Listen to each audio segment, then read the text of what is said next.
This is how you read a guitar chord chart. Here is the fretboard. The lines going down are the strings, and we have 6 strings on a standard guitar: E, A, D, G, B, E, with the 6th string being the lowest and the thickest and the one closest to you, and the 1st string being the thinnest string, which is closer to the floor.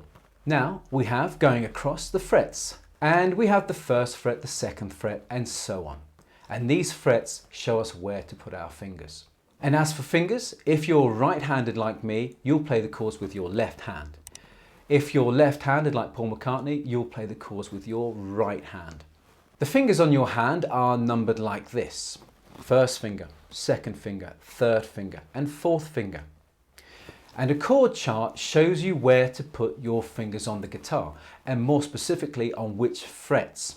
And the numbers that you see correspond to the fingers on your hand. Here's a D major chord.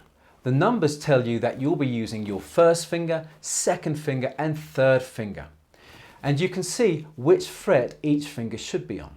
And the O's and the X's at the top of the fretboard tell you which other strings you should play or shouldn't play. So if there's an O, play the string. If there's an X, don't play the string. So for example, don't play the 6th string on this chord. So the 1st finger is here on the 2nd fret of the 3rd or G string.